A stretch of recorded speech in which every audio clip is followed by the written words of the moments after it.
So how do you feel about people who go exactly the speed limit? Drives me nuts. Yeah. They need to get out of my way. I get a little anxious when I'm behind those people, and maybe in some ways I'm like, do they cause more harm than good? Yeah. Yeah. More frustration. So if you're a speed, like I'm a dot kind of person, I'm sorry, but you're nuts. Just a little more pressure on that pedal. Just a little bit. Not saying you gotta go 90. So anyway, it's been a little bit. It's been a while. Yeah, we had a lot of stuff going on, which we'll talk about some of it. I was on vacation for a while. Aaron's getting ready for his wedding. My wife having to have a fairly extensive surgery. So yeah, it's been busy. Yes. But we're back. Yep, we're trying to be back more often. I know we make promises a lot, but we'll try to show you. With summer around the corner, well, hopefully around the corner. You never know in this area, but we should have a little more time. Yeah, you're not going to work most of the summer. Not at school, no. Not at the school. golf course. Yeah, your true passion. We'll have a little more fun. Yeah. Yes. I guess we can get started, huh? Yeah, probably. With so much drama in the LBC, it's hard being Snoop D-O-double-G.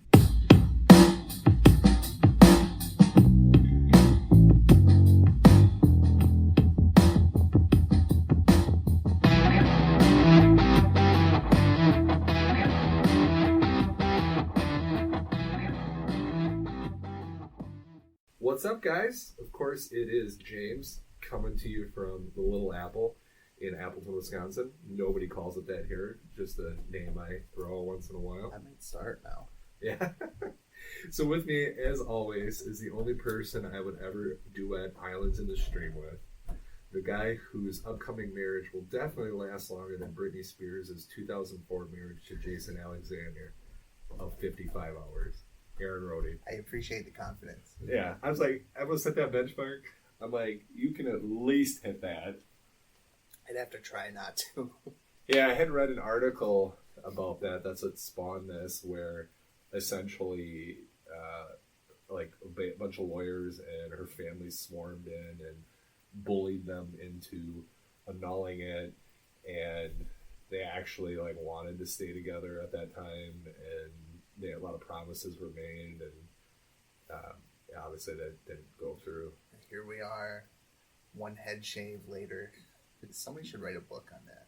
Oh, I'm sure she will. Maybe we should do that. And I think it's kind of odd that she keeps essentially, like, every time I load up the news, it's like, here's a Britney Spears goes topless. And then it's essentially her in some sort of, like, underwear or bra covering her breasts and running around on the beach or something like that. It's like one of those Florida man does X kind of articles you always see, too. Yeah, and she's usually, like, gyrating and trying to look sexy, and I'm like, I don't want to see just it. give up. It's Yeah, like Metallica, just give it up. Yeah, you're done. Anyway, moving on. So we got a pretty hefty episode. We got a bunch of news. We got stuff to talk about with Snoop Dogg, of course, because Snoop Dogg's doing what Snoop Dogg does. Yeah, he's something. Yeah. We love the Dog Father. I think Martha Stewart might have been his downfall, the start of his downfall. Yeah, they're besties, right? Yeah. They smoke a lot of weed with each other. Yeah. So I've heard. I wouldn't be surprised if she did. She strikes me as the type of person that probably does do stuff like that and hides it. Mm-hmm. Yeah. So, anyway, well, hey, you know what? I wasn't going to be like, let's talk about Snoop first, but we're talking about him already. So let's just keep that party rolling. So if you've been following our show, have been following our show, it wasn't that long ago that Snoop Dogg bought Death Row Records. Obviously, this is the place where NWA, Eazy-E, I think Tupac originally. Yeah, I think his first or maybe his first two albums were Death Row releases. Right. So once these guys kind of got to a level of success, NWA kind of went off on their own direction with Suge. Did I say that right? Suge. I'm sorry. Honestly, he doesn't sound like a very good person, so I don't really care if I upset him. So this is where these guys kind of blew up to a point even more so. I didn't really follow what happened with the label, like how it fell apart, but I'm sure like anything, they all went off on their own direction, and some big company bought them and then let them drown. Yeah, that's my understanding. It always kind of amazed me how many hip hop artists kind of broke off and started their own record labels. Right, and many of them had no idea how to do that. Right. So anyway, Snoop of course pulled off all of the classic NWA, his classic albums. I think it's Chronic and Chronic 2001. Tupac's first album. I didn't look if the Straight Outta Compton was on there. I'm just checking right now. Yeah, if that's on there. Anyway, I'll keep going while you look that up. It's great show prep, everybody. Yeah, solid. Straight Outta Compton is still up on Spotify. Yeah, I mean, I would guess that's probably because there's. So is the Chronic, I believe. Is it? I thought it was off. It's not. Yeah, I thought that he pulled that off like last. He pulled that one, but 2001 is still available. I don't think 2001's a Death Row though. No, is it? that's probably a Interscope would be my guess. Right, and I'm sure Dre's probably like, sure, Snoop, whatever you want to do. Right. So. It wasn't that long ago, Snoop was on a series of podcasts. The first one we're going to talk about is Drink Champs. Following will be a direct quote from him when asked about his NFT projects. Here we go. First thing I did was snatch all the music off those platforms traditionally known to people because those platforms don't pay. He goes on to say, and those platforms get millions and millions of streams and nobody gets paid other than the record labels. So what I wanted to do is snatch my music off, create a platform similar to Amazon, Netflix, Hulu. It'll be Death Row app, and music in the meantime will live in the metaverse. So what do you think about that? I actually don't mind the idea of doing like a Death Row app kind of thing and making them all available that way.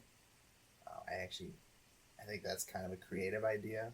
But it needs to be budgeted for an appropriate amount considering the extremely limited amount of music that's going to be on there compared I'm not going to go out and pay more than a few bucks a month for that kind of thing. Yeah, like I got to be honest with you, if we're not looking at $2 or $3 for just that a month, I don't think that that's very good value. I don't even know if I would do it I would make it a one-time fee and then distribute funds off of streams, but I don't know the logistics behind how you do that.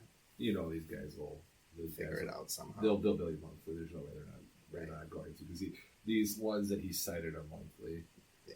Or honestly, like if he did a partnership with one of these places, because I feel like Amazon would do this, where it's like an upgrade. Yeah. Where you like include it with Prime or something like that. Right. Yeah. And then that would take a lot of the work out. But no. Is this going to bring back the concept of like mixtapes?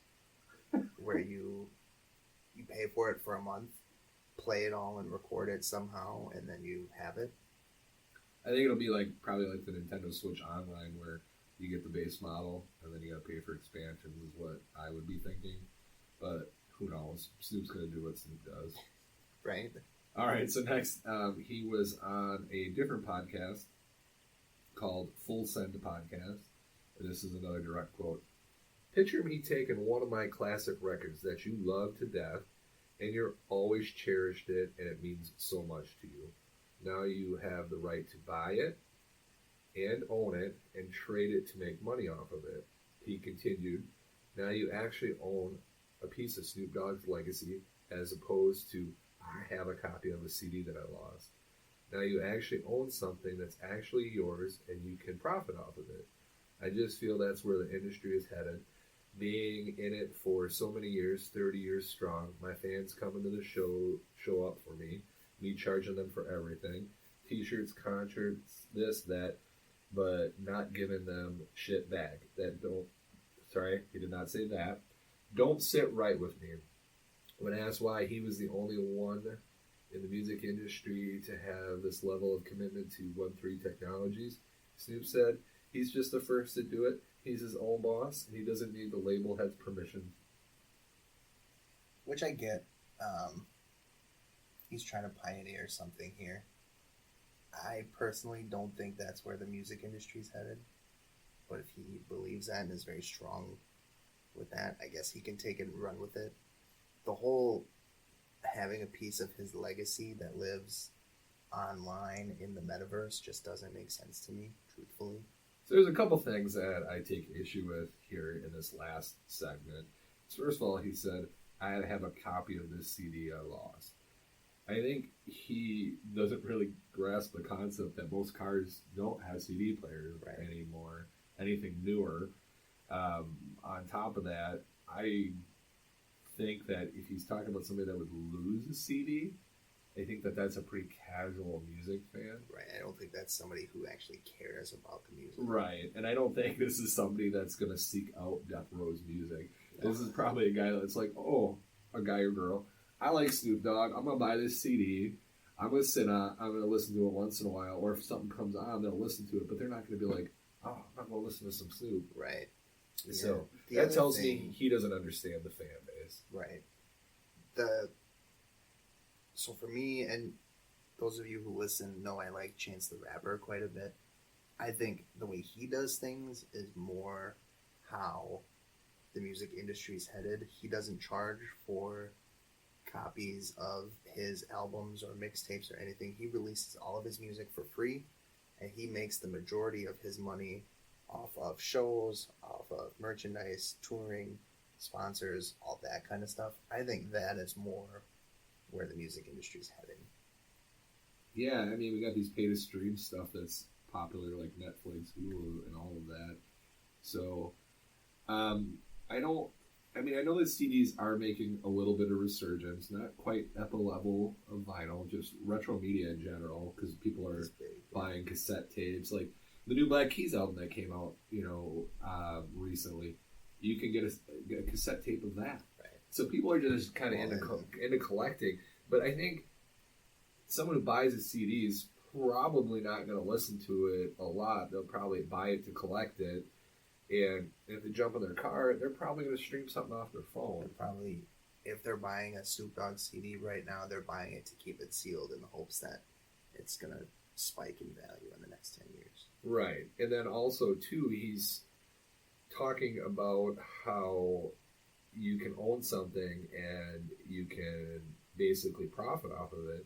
Honestly, if you look at NFTs right now, they're crashing terribly. Yeah. There are a few instances of some bands that have, made some money off of direct sales to fans, which I think is ultimately what Snoop Dogg cares about. But NFTs as a whole are tanking, and they're tanking bad. Yeah. So I think Snoop's kind of burning some bridges with his fan base a little bit. I'm not going to buy an NFT. I'm not going to sell it. If I'm buying something, I'm going to keep it. The other thing you got to look at is, what do you think the average fan of or the average age of like the OG Death Row fans are?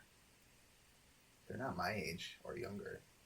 I think, they're probably my age, a little older. Are those the people that are into the NFTs and the metaverse and all that kind of stuff? No. Right. No, I don't think they care at all about it. I know I don't. Right. I think you look at NFTs, if you've ever seen the movie Ready Player One, if that were to be successful, I think that's the direction we'd all be heading. Mm-hmm. We'd all just live in this computer world and our dumpy places that we actually live in. Right. We'd buy avatars, and I think it just kind of comes down to this whole instant gratification thing where nobody wants to put the work in and just wants to be what they are. Right.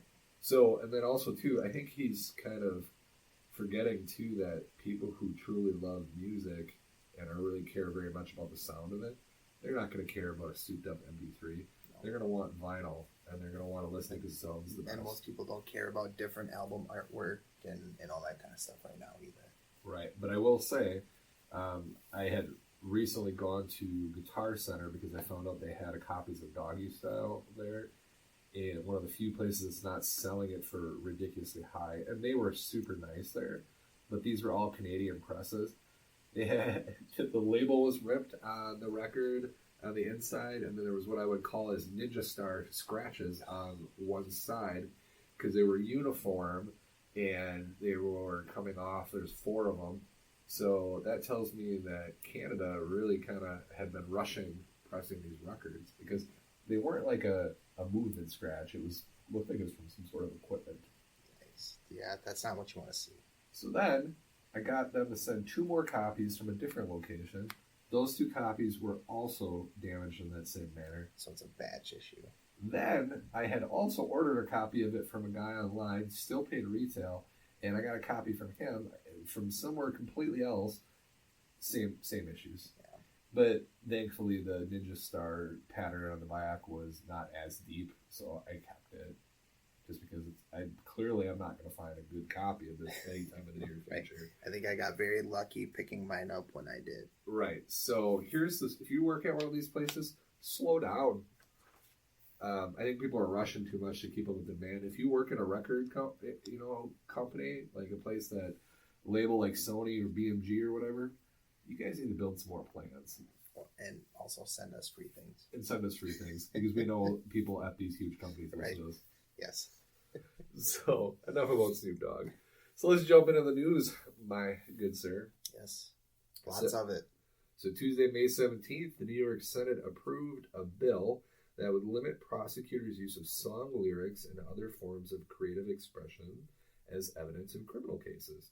Senate Bill S-7527 would not ban prosecutors from presenting lyrics or other material to a jury, but would require them to show that the work is literal rather than figurative or fictional.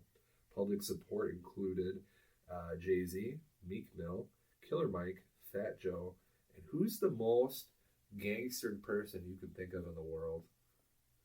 Like actual gangster? Musician-wise. Still alive. They would support this. Oh, no hints. Jay-Z? I said Jay-Z already. Did you? Robin Thicke. Oh, God. Oh, God. Son of classic 80s actor Alan Thicke. When I think gangster, that's who I think of. No, I don't think of him at all. I think this is great.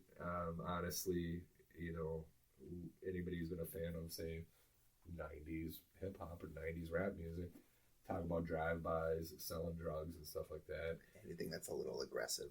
Some of it's obviously fake, and I don't think that that's probably something we should be able to use. Right. Yeah, I would agree with that.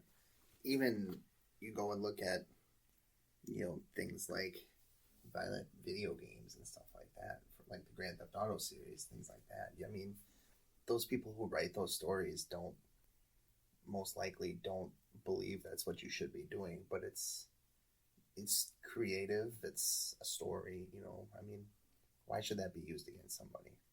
Yeah, for sure. So I last I saw, this bill hadn't been put into action yet, but it was looking like it was probably going to happen. And honestly, I hope other places in the country kind of follow suit. I would agree. So, kind of rumor on the street, BMG and Warner Music are both fighting to buy Pink Floyd's catalog. This is a band that's been around for 6 decades, and reportedly, if Pink Floyd were to accept, whoever ends up winning this would end up paying out $500 million. Which is just insane. Yeah, I mean, we've seen a lot of people like Billy Joel and any number of other artists, Bruce Springsteen, doing this. I don't know that Pink Floyd's going to probably do this or not.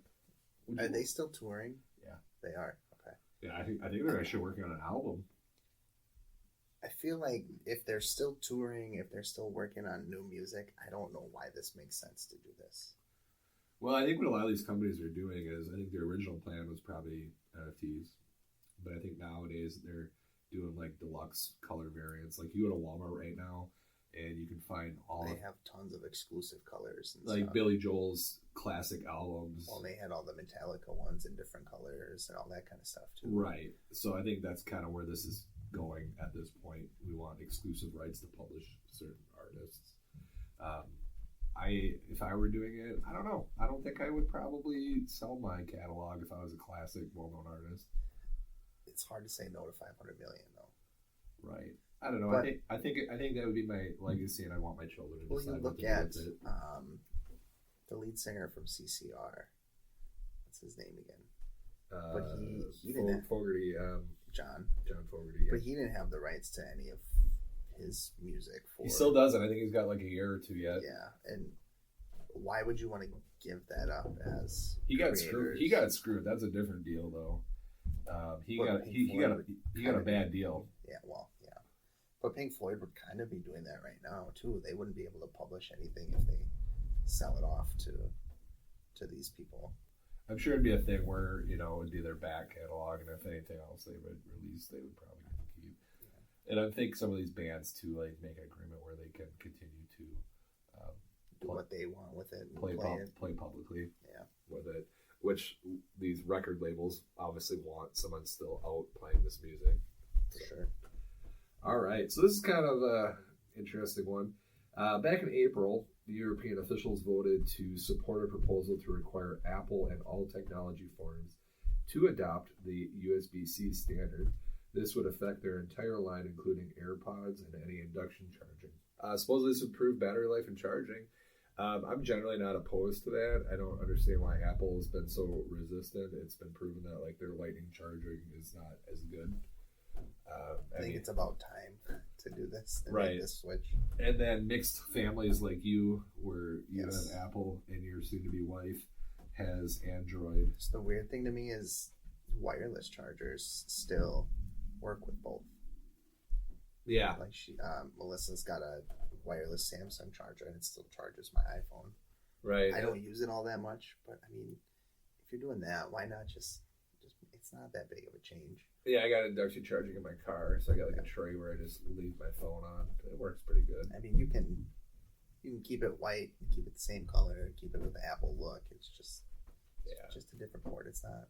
Yeah, and I would assume they would change their entire line because honestly, I can't imagine they're going to just do a European market version of the phone, right? Or headphones. Yeah. So.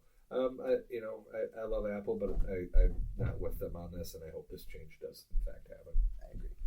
So, one of the hottest music genres is predicted to generate more than $1 billion It's gangster rap, right? Oh, totally. No. $1 billion in the 12 months of 2022, according to Music Business World. That is, of course, Latin music. I would not have guessed that. I wouldn't either. I think that just kind of goes to show that our country's kind of becoming more culturally diverse, which is good. I think it's really cool. I used to watch the show Songland when that was on NBC, and they had Luis Fonsi on, who is the guy who sings Despacito. And they did a huge piece on Latin American music and how big it is down there and how it's slowly kind of making its way into American pop culture, and I'm all for it. I think it's awesome. Yeah, the RIAA, so that is the Recording Industry, I think it's Association of America, put forth the current numbers and said that Latin music is currently sitting at about $886.1 million. And here we are, still in the first half of the year. Right. So I think that $1 billion projection is probably a little low. Yeah. Oh yeah. I think there's a good chance. I think they will break that pretty easily here. This is, of course, due to huge releases like Bad Bunny's, and I'm going to butcher this, Un Verano Sinti. This album opened at number 1 with the equivalent of $274,000 in sales in the U.S. This is the biggest opening day for any album so far. And you want to know what? The next one behind that was one of Bad Bunny's other albums. Is that the one that's a bunch of letters just kind of... I think so. Oh, yeah. He is Spotify's most streamed artist for 2 years straight. That's crazy. And I'm going to be honest with you, I listened to him once or twice. I really found the music quite good. See, now if I asked you, who do you think the top streamed artist on Spotify was last year, who would your guess have been? I would have guessed somebody dumb like Taylor Swift or something. Yeah, I would have said like Ed Sheeran, or I know Justin Bieber was up there for a while too. Yeah, I would have picked some mainstream pop artist that I don't listen to. Yeah. It's interesting. He's been very outspoken in the fact that he won't record any of his albums in English. kind of out of respect for Latin music, and I think that's great. Yeah, and I don't think he should have to. I mean, he's proven that he's one of the more popular artists in the world. So, do you? I mean, Right. Be who you are. Right. You just got to do you, man. Yep, for sure. And honestly, I had looked at potentially getting him for one of the record picks in the future. Which wouldn't have been bad. I don't know if I've ever really listened to him, but I know everybody loves him. We'll keep that in mind. Speaking of record picks, we got some sad news. Yeah. Our local record store at the time of recording this has already shut down.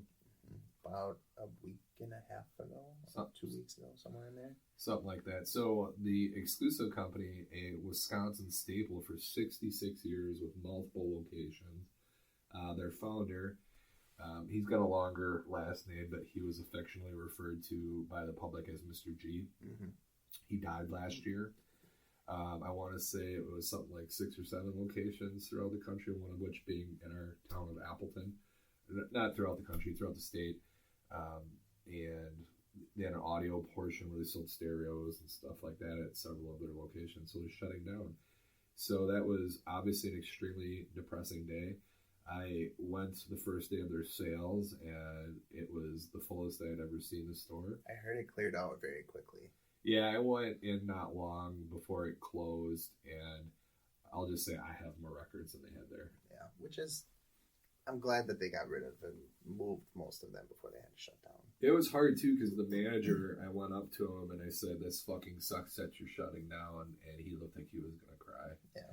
And as you very well know, he's not an emotional guy. He's been the manager there for like 30 years or something. He's been there a long time. Oh, I remember being intimidated as heck by him in high school when I would go on there because, it was the record store. And it was all these cool people working there and stuff. So he's been there a long time. So, I think it's really unfortunate. I think ultimately what this comes down to is I think Mr. G's family just didn't want to run it. Which, I mean, I can't blame them. I mean, it's unfortunate. It's not the same without them. It's a lot of jobs, and stuff that were lost. So, but hey, we've got another record store coming. We were kind of hoping they would stay open as a, independent, but that didn't come to be. Yeah, the estimation online is about $100,000. Yeah. So, about a half hour away from us is another city called Oshkosh. You may know that from Oshkosh B'gosh. Yes. So, and then if you ever watched that 70s show, that show took place in a fictional town in the greater Oshkosh area is what it says. So they talked about it Oshkosh once in a while. Yeah.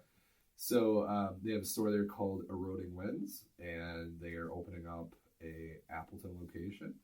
And they recently announced where that'll be, and it's pretty dang close to my house. It's about halfway between our houses. Yeah, which would be nice. I think they are shooting for an August open, is what I heard. Mid-July. Mid-July, okay.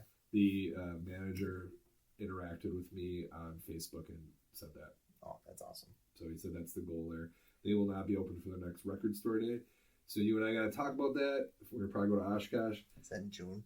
Yeah, I think it's June 18th, if I remember correctly. The nice thing is, though, they don't do that, 6 a.m. thing. So they take a list, don't they? And you check the ones that you want, and they pull them. There's a certain time they go out, they give you paper, you fill out what you want, and then they go in, and then at that point, I think your spot's kind of locked in place, and they go down the line in that order and sell you what was on the list that they had. So that's real nice. Speaking of record store day, did you make it to any in Tennessee? I did not. Yeah. Long story short, there was some snafus with our flight, and they were delaying it, and then we would have missed our layover flight, and we went back and forth, and we were talking about we're going to have a rental car and all kinds of terrible, terrible things. So I missed out on the one record that I really, really wanted, which was Sarah Bareilles' Little Voice. Still going for $90 to upwards of $300 online, so that's incredibly disappointing. So if you got a copy of that, you want to sell it to me for a reasonable markup, hit me up. I'll buy it from you. Neither of us were able to hit record store day. I went online shortly after, because on Sunday, a lot of the places, actually this was Eric, our fan Eric's recommendation. Big shout out, love you, man. he posted a site that will sell them at a certain time, and they weren't very busy. So I got online, I put that record in my cart, and then I proceeded to pick 2 other ones. And by the time I lost it. So had I checked out immediately with just that, probably would have got it. Right. It was Plaid Room Records. I think they were. Right. I did see him post that. Okay. Yeah, I don't think they had a limit on quantities of things, which was unfortunate. Yeah. So I'm sure scalpers bought it, but I got Jackson 5, and then there's a Doctor Who record set. Okay. So I haven't listened to Doctor Who yet, but it's a story. That Jackson 5 was one that I was having my eye on too. But oh, it's good. It's blue. You can find it easily. Oh, right. And I think that was a record store day first, not an right. They're exclusive, they're gonna re-release it 100%. So let's talk about Tennessee. Yeah. So I went to Nashville, Tennessee. That place where they call it Music City, I believe, is the logo. Mm-hmm. Lots of good country artists, country bars, live music. So how do you think it went? I mean, from what I heard, it was awesome. I took a lot of photos. So first thing you gotta understand, if you ever go to Nashville, it is hands down probably the coolest city if you're a music fan I've ever seen in my life. Music is not just a thing there. Music is literally a way of life. Mm-hmm. I saw so many cool things. Probably one of my favorite things I saw was the Ryman. This is the original site of the Grand Ole Opry and now a concert venue that literally had its start being essentially a church in the 1800s. That Margot Price album, that live album, I think that was recorded at the Ryman, wasn't it? It was. It was. So I got to go on stage and stand where she was. Oh, that's cool. Yeah, it was a tabernacle is what it originally was. Okay. As the story goes, it was kind of a booze and drinking kind of city.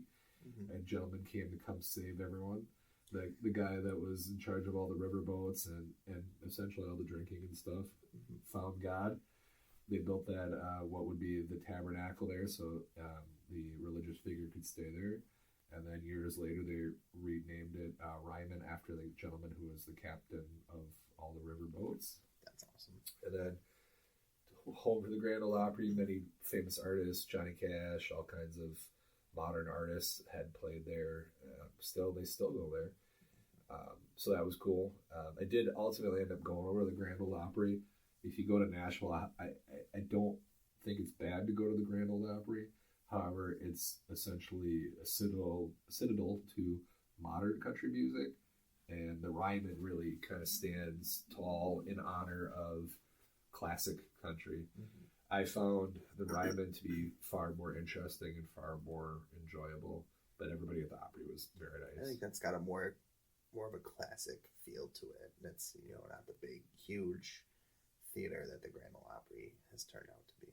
Exactly. My other favorite thing I went to in Music Row, they have the classic RCA Studio B, which was at the time when he was around one of those his favorite places to record. I stood in the spot where they have an X on the floor, which is where he always stood because it was his favorite spot because the acoustics were so good. That's awesome. I saw the piano that he wanted to buy from them, but they refused to sell it to him because they wanted him to keep coming. That's cool. There's all kinds of interesting stories. There were red, blue, and green lights in the ceiling that Elvis had installed. The red lights would be for when he was playing, I think, more of a kind of sultry, kind of rocky type song. The green, I want to say, was for Christmas. And then when he would play, he'd have all kinds of decorations in there, like Christmas stuff. And the blue was kind of like the slower stuff. Get him in the right mood for things. I get that. Yeah, he had all kinds of interesting stories. I don't want to cheat you because if you ever go there, it's very impactful. But one of the cool things I'll say about that studio, the tour guide was like, Jack White was here last week recording a music video. So I got back to the hotel, I loaded it up, and sure as heck, Jack White standing there playing music literally right where I was standing. That's cool. So that was awesome. A lot of history, a lot of cool things there. I cannot recommend that enough. Music Row, where most of the studios are, used to be a neighborhood. So a lot of the recording studios are actually houses these days. which has got to give it a cool feel.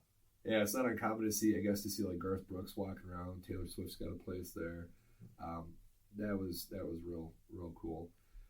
Talking about the Country Music Hall of Fame, that was just awesome. So many classic guitars and things like that.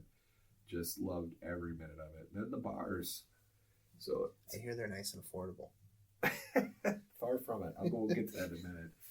So they have a street that essentially looks almost like Vegas. It's got all these classic signs, neon lights. And every one of those bars is open at 10 a.m. There's a live band playing in them until like 2 or 3 in the morning. Which is awesome. And these bands far exceed anything in our local town. At one point, one of the singers was jumping through these giant windows and dancing with people out on the street in front of the place. Yeah, you don't see that around here. No, there's stage presence. He would later, they did 2 Eminem songs. Yeah. And the band had never heard these songs.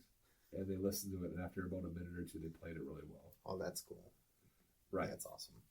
But as Aaron alluded to a minute ago, it is an expensive city. Yeah. So the cups that they give you are tiny for booze, and they charge more than we do here.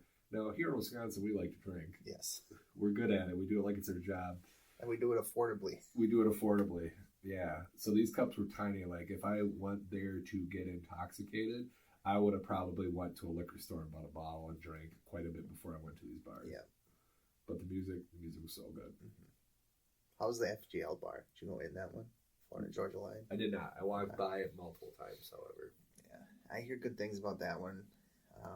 It was oddly on a side street. It wasn't like it wasn't on the main drag. A lot of the big country artists have bars that they at least have their names on. I don't know how involved they are in the process. Yeah, I saw a lot of them. So what do we got left? Reviews. Man, things are flying. You want to go first? You want me to go first? I go first. Okay. I forgot what I even picked for you. It's been that long. My Chemical Romance. Oh, that's right. Okay. Oh man, that's what I forgot. I wanted to go back and get a copy for myself because the one I got is etched for you, isn't it? Yeah, it was like an alternate cover and everything. Yeah, I meant to go get a copy of that and I didn't. If you're going to buy it, I would do it soon just because they just released some more songs. So I'm sure everyone's going to get nostalgic and go and buy all their stuff up. So, My Chemical Romance, welcome to the Black Parade. My Chemical Romance is an American rock band formed in Newark, New Jersey. Forming in 2001 and remaining active until 2013, My Chemical Romance left quite a legacy in a short window. That being said, they did release some new stuff recently. So much so that when they scheduled a reunion show December 20th of 2019, it sold out in 4 minutes despite high prices. And then got canceled. Or postponed. I didn't catch that. Yeah. It very well could be. The very album I'm going to review today, The Black Parade, was cited as inspiring numerous musicians that followed them. Prior to Aaron putting this album in my hands, I thought the only song I'd ever heard was the title track. If I'm being honest, though, I doubt that I ever really was ever paying attention to the song. The first thing you need to understand about this album is there are some great songs on it. If you just pick it up and jump around, you'll certainly find stuff that you like. Where this album really shines as one whole piece of work, with so many recurring themes and topics that intertwine this album builds. Sit back and prepare yourself for a wild ride of loss, emotion, pain, and in-your-face, unapologetic rock music. Leaving Aaron's house after we last recorded, I was enamored by this album's art. James Jean's work on this album jacket carries so much weight and gravity, I could spend almost an entire review talking about it. The concept for the album centers around the band's vocalist Gerard Way's belief that in death you are surrounded by your fondest memory. For this album, we follow the patient, someone who recently died of cancer, and his fondest memory was going to see a marching band as a child. So each song you hear is either a memory from his life or a time in the hospital. The first track, you were met by the sound of man you may have heard many times on medical shows. It's a cardiac monitor beeping with someone's heartbeat. An acoustic guitar and light piano kick in within seconds. Admittedly, with my knowledge of the band, I wasn't expecting this style to open up. Gerard's voice, on the other hand, was what I was expecting. Anytime a band that is associated with what people call emo, you have an idea of what you're going to hear vocally. About 40 seconds in, I'm hooked. The album's first actual song, Dead with an exclamation mark, develops an overwhelming build-up on par with the great theatrical rock bands of the 70s. Then after a few seconds, it's gone. They proceed to tease you like this a few times back and forth when you're hearing it. I'm blown away by this. Their level of control and timing. Usually it takes bands years to develop this. The latter half of the song is more what I would expect from a punk band. It's still well done, still very polished, just not surprising.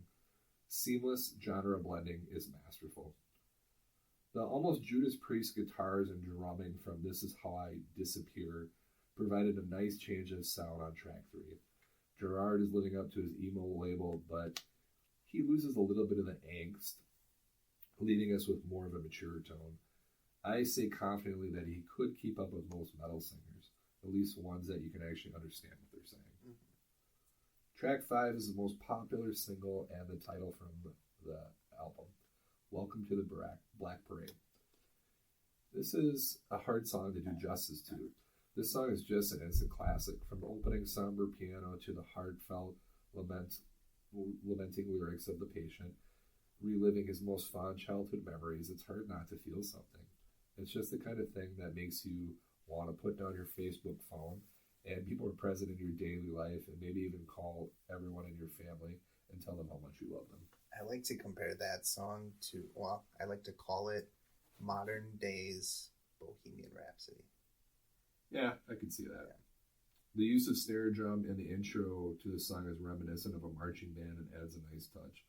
We will again see another well-timed theatrical build-up at the beginning of the song, before several minutes of the song, the best power pop I have heard in years. The latter part of the song takes a more positive upbeat, which is exactly the feeling I would hope to have as I was moving on to my final resting place and reliving my fondest memory.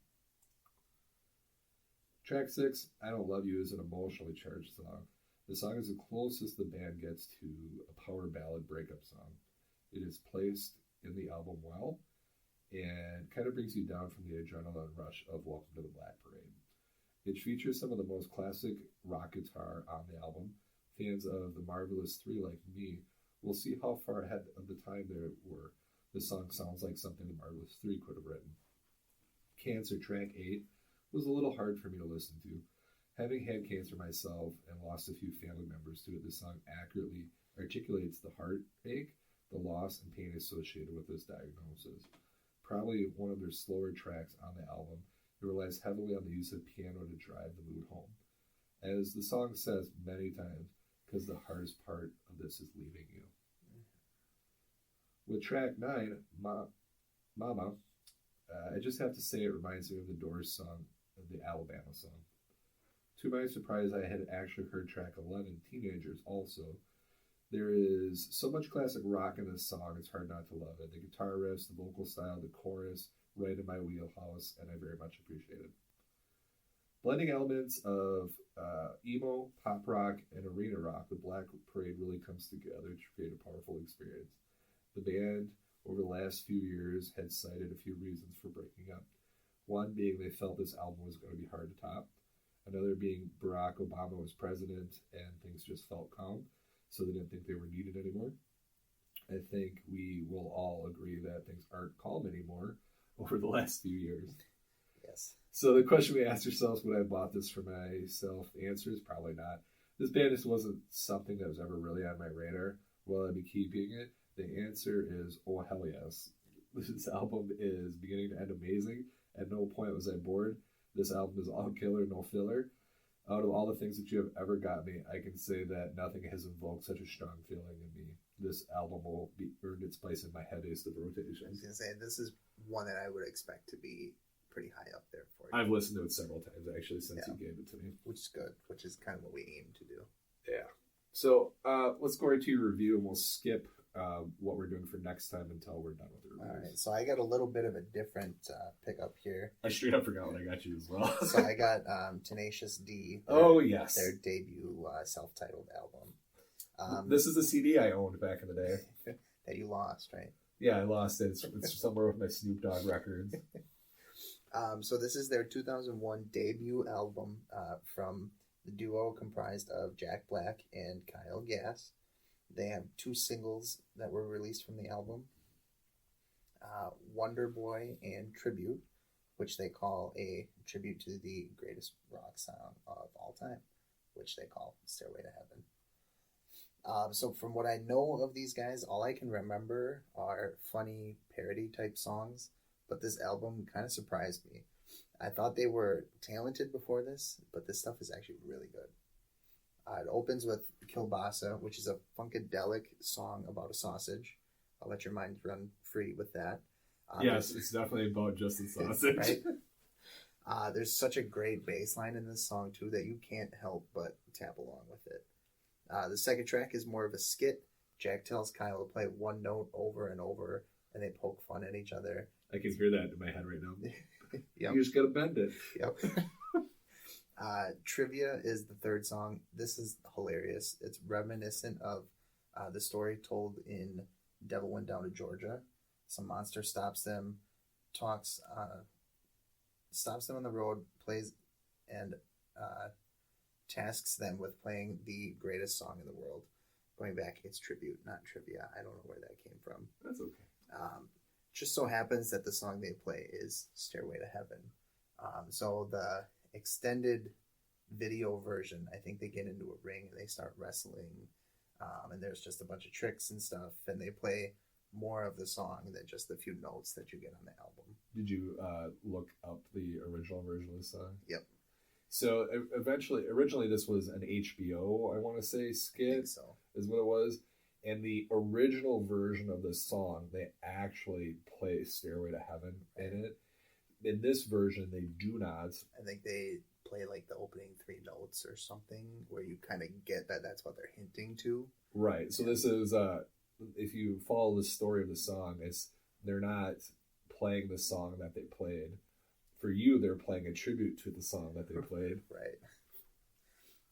One thing that is apparent is that these guys are super talented and they're also super creative. I hope they do all the songwriting themselves because that would make it so much better. I'm not sure if they want the music or the stories to be in the forefront either, which honestly isn't really a bad thing. That's something that gets lost in quite a bit of modern music. In Wonder Boy, you hear almost like a Metallica type sample. I think I remember them playing that song on late shows too. The Wonder Boy? Yeah, I could see that. It's probably one of the only songs they could play on TV. Right. The next skit is kind of odd, but you can't help but laugh, and it leads right into the next song, which is a love ballad about remaining gentle. I'll let you look up the track listing for that one. The other thing I love about these guys is that they clearly do not care what anybody thinks about their songs or their music, and they're really just making it to make what they like and what they think is funny and what they think is cool. For example, Explosivo is a song that they don't know what the song is about, but they think it's really awesome and they just jam to it. Their friendship has... Then the song Friendship has a System of a Down toxicity sound to it. You can tell they are pulling some of influences from other bands and artists into their stuff too, which is really cool. This album is a few things. It's put together very well. It's produced very well and it has great musical quality. It's also funny. For regular questions, is it something I would have bought for myself? Honestly, probably not. I wouldn't have even thought to look for it. This is one that you see while you're flipping through and you're like, oh, I should try that. Will I keep it? Absolutely. I also listen to this one pretty frequently. Yeah, that was a CD I bought on a whim many, many years ago, and I loved it instantly. I think I played it 3-4 times the week that I got it, because it was just so good. Yeah, absolutely. Not appropriate for young children. No, not at all. So, if you've been a fan of us, you know that once in a while we try to mix things up a little bit. Yes. So early on, we did an episode where we went to an antique mall, and instead of picking out a brand new record, we picked out some used records.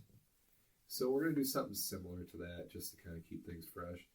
Last episode we mentioned, we're going to pick music-related movies for the other person. Yes. So we're going to watch it, and then we'll review it. And then chances are, probably the episode after that, we'll probably go back to what we normally do. Right. So Aaron, your movie that I've picked for you is the John Cusack classic, High Fidelity. Which I know absolutely nothing about other than that John Cusack is in it. Sure. So I'll tell you why I picked that for you after you watch it. Okay. So that sounds good. And then for you, we picked Straight Outta Compton, the biopic kind of describing their rise, their fall, their breakup, the death row side of things, all that kind of stuff. Rocket Man was a close second. Yeah. Rocket Man I had actually already seen, so that was ultimately why we chose not to do that. Yeah. So we'll do a movie review, probably talk about why it's musically significant, why they were, particularly meaningful for us to pick for the other person, and we'll let you know what we think. Yeah. So it's exciting. We are not movie critics, though, so just keep that in mind. Yeah. No, definitely not. Don't definitely be too not. harsh on us. Don't be too harsh on us. So, just a reminder, we got a Facebook page you can always check us out on. Feel free to tell your friends about us. We love you guys. We enjoy doing this. This isn't something we make a ton of money off of. We actually make zero money. We probably lose money off this. Mm-hmm. We're glad we're back. We're glad we're back. I'm sure we'll probably, when it opens, be telling you all kinds of things about our new record store. If you are experiencing this whole scenario where your record store is shut down, that's a hard thing. It is. Yeah, it's a big loss. I mean, there's great groups online where you can go and check out in the meantime, like stuff like the Second Chance Record Group. Just be mindful because not all these groups are honest. Some of them will gouge you terribly. Mm-hmm. So know what you're paying for. Yeah. Okay. There's always Discogs. Don't forget to buy straight from band websites too. That's something that both of us have been doing a little more frequently too, and it never disappoints. Yeah, sometimes things like Easy Eye Sound, Dan Auerbach from the Black Keys label, they'll do cool things like really for the same price they'll send you a special color that you can only get from there, and sometimes they'll have them autographed. And then you get special goodies in the boxes too, usually. Right. Stickers, autographed pictures, posters, things like that. Usually the smaller the band, the harder they are trying to make you happy. Right. So take advantage of that. Yeah. If you're super desperate and you live in a really isolated area, you can go to like Walmart, Target. They're all selling records. Their selection's very, very little right now. Mm-hmm. Be careful on the Facebook Marketplace. There's a lot of people out there trying to take advantage of you on there as well. And Amazon has them. Amazon's usually cheap too. Their shipping is okay. Their packaging is if you like rolling the dice and you might want to get something damaged, you might not. Right. That's a good place. And then of course eBay. eBay tends to be expensive as well. You can do like online postings. Just be careful. Protect yourself. Right. So know what you're paying for. Yeah, for sure. So. But we'll leave you with that parting bit of wisdom. And the last thing we want to tell you is... Thank you for hanging with us. And always remember, there's always more vinyl. There's always more vinyl.